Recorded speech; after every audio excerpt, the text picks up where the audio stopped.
Delhi police ने देर रात 4 लोगों को गिरफ्तार कर एक बड़ी साजिश को नाकाम करने का दावा किया है। पुलिस ने जिन 4 लोगों को गिरफ्तार किया है उनमें से 2 वो लोग हैं जिन पर जहांगीरपुरी हिंसा में शामिल होने का आरोप है। और फिलहाल वो जमानत पर जेल से बाहर थे, लेकिन पुलिस का कहना है कि ये दोनों अपने लोगों के साथ मिलकर इलाके का माहौल खराब करना चाहते थे। 4 में से एक जहांगीरपुरी हिंसा का मास्टरमाइंड माना जाने वाला अंसार है। इसी साल अप्रैल महीने में हनुमान जयंती के मौके पर शोभा यात्रा के दौरान हिंसा हुई थी जहांगीरपुरी में। अंसार उस हिंसा के मामले में मुख्य आरोपी है।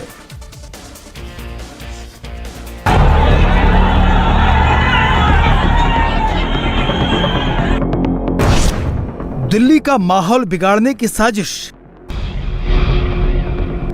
दिल्ली पुलिस ने नाकाम कर दी बड़ी साजिश।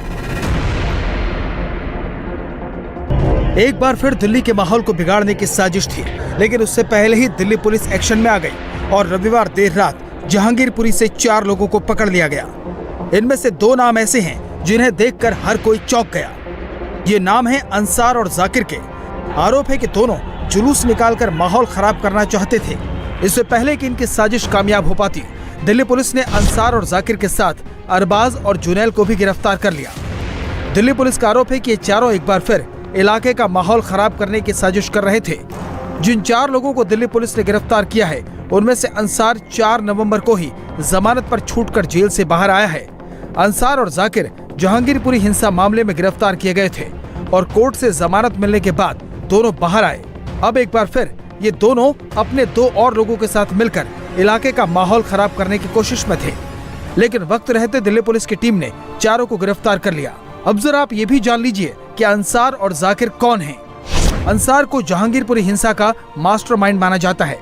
जाकिर पर भी जहांगीरपुरी हिंसा में शामिल होने का आरोप है। इन दोनों को दिल्ली पुलिस की टीम ने गिरफ्तार किया था और फिर कोर्ट से जमानत मिलने पर दोनों जेल से बाहर आए थे, लेकिन अब पुलिस का आरोप है कि दोनों 2 और लोगों अरबाज और जुनैल के साथ मिलकर इलाके की शांति भंग करने की कोशिश कर रहे थे। इसके बाद एक्शन लेते हुए पुलिस ने चारों को गिरफ्तार कर लिया। पुलिस ने इनकी गिरफ्तारी के बारे में क्राइम ब्रांच को भी बता दिया है, क्योंकि क्राइम ब्रांच ही जहांगीरपुरी हिंसा केस की जांच कर रही है। जहांगीरपुरी हिंसा अप्रैल में हनुमान जयंती वाले दिन हुई थी। इसी साल अप्रैल महीने की 16 तारीख को हनुमान जयंती के मौके पर शोभा यात्रा का आयोजन किया गया था। शाम करीब 4 बजे शोभा यात्रा निकाली जा रही थी। ये शोभा यात्रा जहांगीरपुरी के के ब्लॉक तक जानी थी, लेकिन सी ब्लॉक में शोभा यात्रा के पहुंचने पर 2 गुटों के बीच झड़प शुरू हो गई और फिर पत्थरबाजी भी होने लगी। देखते ही देखते इलाके में हिंसा फैल गई।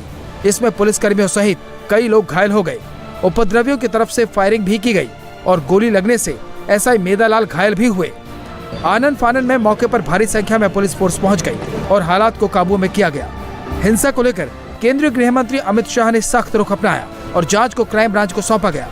जांच के बाद पता चला कि इस हिंसा के पीछे अंसार का दिमाग काम कर रहा था। पुलिस ने मास्टरमाइंड अंसार को गिरफ्तार कर लिया। हिंसा के पीछे अंसार का दिमाग और इसकी पूरी क्रोनोलॉजी को भी समझ लीजिए। जहांगीरपुरी के सी ब्लॉक में शोभा यात्रा पहुंची। अंसार ने भीड़ जुटाई। अंसार भीड़ के साथ मस्जिद पहुंचा। शोभा यात्रा के लोगों से बहस की। बहस के बाद पत्थरबाजी की। पत्थरबाजी के बाद हिंसा भड़की, जिसमें पुलिसकर्मियों सहित कई लोग घायल हो गए। कई गाड़ियों को आग के हवाले कर दिया गया। जब जांच शुरू हुई तो हिंसा की साजिश की उंगलियां अंसार की तरफ उठने लगी। 4वीं क्लास तक पढ़ाई करने वाला अंसार कबाड़ी का काम करता है। पुलिस जब रोहिणी कोर्ट में अंसार को पेशी के लिए ले जा रही थी, तब उसके चेहरे पर पछतावे की कोई शिकन नहीं थी। उस दौरान एक वीडियो सामने आया था जिसमें अंसार फिल्म पुष्पा के अंदाज में अपने चेहरे पर हाथ फेरता नजर आता है। एक बार फिर अंसार अपने साथियों के साथ मिलकर माहौल खराब करने की कोशिश कर रहा था, लेकिन इससे पहले कि वो अपने मंसूबों में कामयाब हो पाता, उसे दिल्ली पुलिस ने गिरफ्तार कर लिया। दिल्ली में एमसीडी चुनाव का ऐलान हो चुका है। उससे पहले जहांगीरपुरी में साजिश का भंडाफोड़ बता रहा है कि मामला कितना गंभीर है। इंडिया टीवी हर वक्त हर जगह डाउनलोड करने के लिए सर्च करें India TV news Google play store या ऐप स्टोर पर।